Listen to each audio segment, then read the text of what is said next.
Φίλες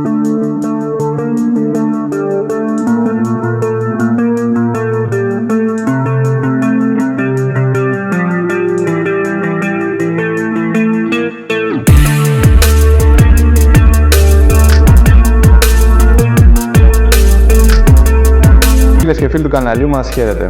Είναι Κυριακή, 27 του Ιουλίου και είμαστε έτοιμοι να πάμε στον Άγιο Εφραίμ στη Νέα Μάκρη. Θα επισκεφθούμε το μοναστήρι του Αγίου Εφραίμ στη Νέα Μάκρη.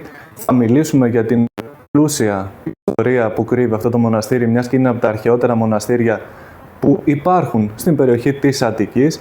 Θα μιλήσουμε για τον ίδιο τον Άγιο Εφραίμ, θα μιλήσουμε για τον βίο του, πώς έζησε, πώς μαρτύρησε και πώς στεφανώθηκε κατά χάριν Χριστού και έλαβε την αγιοσύνη.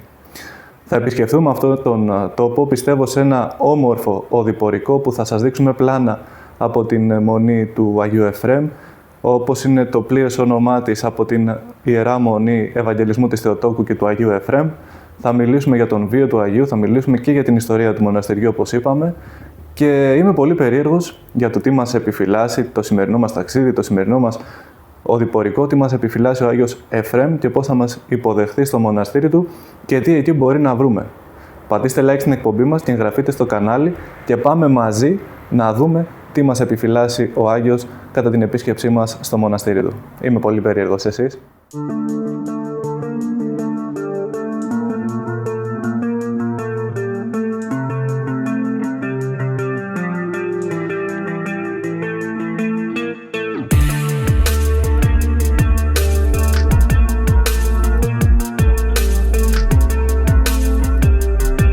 Φτάσαμε στον Άγιο Εφραίμ στη Νέα Μάκρη, είμαστε έξω από το μοναστήρι. Πριν μπούμε μέσα, λίγα λόγια για την ιστορία του μοναστηριού. Ξεκίνησε και η ονομασία της αρχικά ήταν Ευαγγελισμός της Θεοτόκου, ιδρύθηκε και λειτουργήσε με τους πρώτους μοναχούς τον 10ο αιώνα, αυτό σημαίνει πριν και μετά Χριστόν, όπου εδώ αργότερα αποτέλεσε και καταφύγιο για τον Άγιο Εφραίμ, όπου σε ηλικία 14 ετών ήρθε εδώ για να γλιτώσει από τον βίο εξισλαμισμό. Ο Άγιος Εφραίμ, κατά κόσμον Κωνσταντίνος Μόρφης, έφτασε εδώ σε ηλικία 14 ετών, γεννήθηκε στα Τρίκαλα το 1384 και φτάνοντας εδώ 14 χρονών έζησε, έγινε μοναχός και αργότερα μάλιστα αξιώθηκε να γίνει και ιερέας υπηρετώντας το θυσιαστήριο του Κυρίου.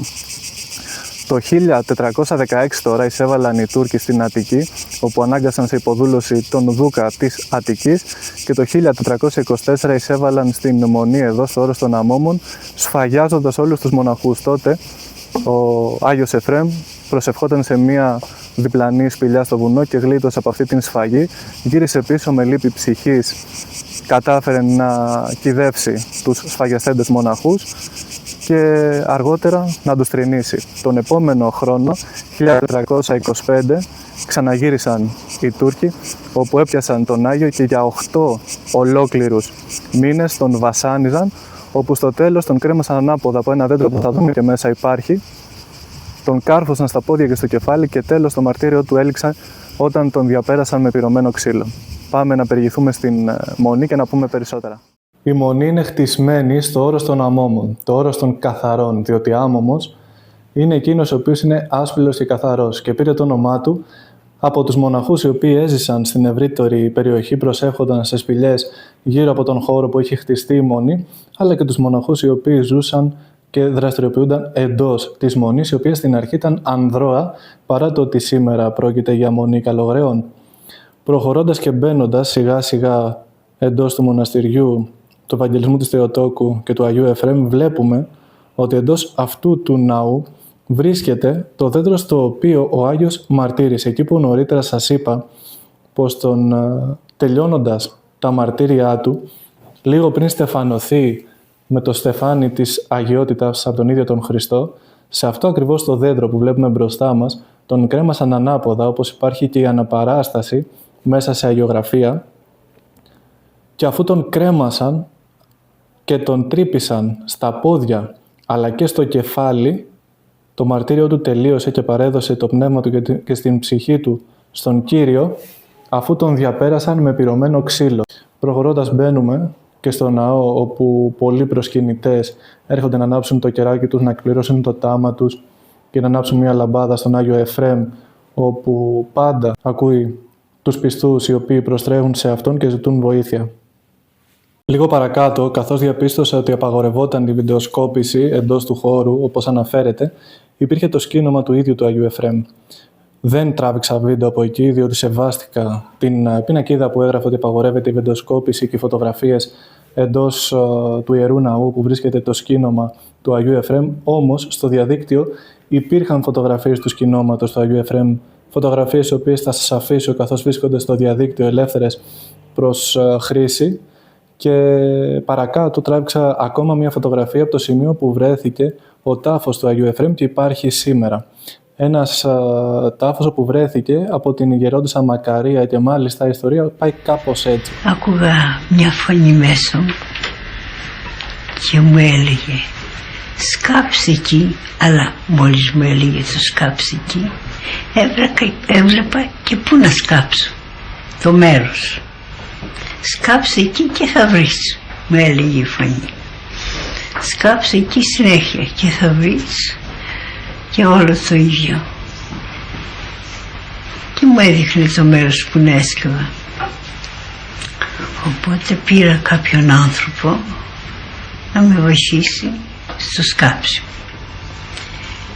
Και ενώ έδειχνα στον άνθρωπο, μου λέει πού θα σκάψω, και θα έδειχνα το μέρος που θα έσκαβε, και εκείνο δεν ήθελε εκεί παντάπαση να σκάψει τίποτα.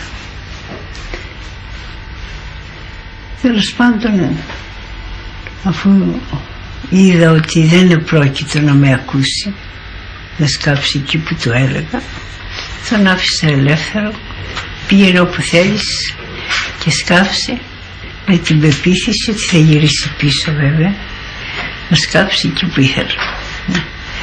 Και έτσι έγινε. Πήγε σε 3-4 μέρη και δεν μπόρεσε να σκάψει, γιατί εγώ έμεινα εκεί και παρακαλούσα να μην μπορεί να σκάψει όπου πάει. Και έτσι δεν μπόρεσε να σκάψει και μετά πήρε την απόφαση και ήρθε. Τέλος πάντων, λέει, ας σκάψουμε εδώ, που δεν μπορούσε να κάνει διαφορετικά. Και όπως έσκαβε λοιπόν, το έλεγα σιγά μην κουράζεσαι, αλλά εγώ φοβόμουν να μην μου κάνει ζημιά σε αυτό που περίμενα. Όταν βρίσκομαι σε τέτοια μέρη, μοναστήρια, ειδικά εντός Αττικής, καταλαβαίνεις ότι είναι οάσεις μέσα στην έρημο που προκαλούν οι σύγχρονες μεγαλοπόλεις. Ειδικά όσοι ζούμε σε μεγάλες πόλεις όπως είναι η Αθήνα για παράδειγμα, καταλαβαίνουμε αυτό που λέω, σίγουρα και εσείς καταλαβαίνετε τι εννοώ και γιατί χαρακτηρίζω τις μονές με την ιστορία τους, με τους βίους των Αγίων που κρύβονται εντός των τυχών τους ως οάσεις για την εποχή μας σήμερα στην πνευματική έρημο που δημιουργείται από τις σύγχρονες μεγαλοπόλεις. Κάπου εδώ θα τελειώσει και η ξενάγησή μας στον Άγιο Εφραίμ. Αυτά ήταν όσα έχει να μας πει.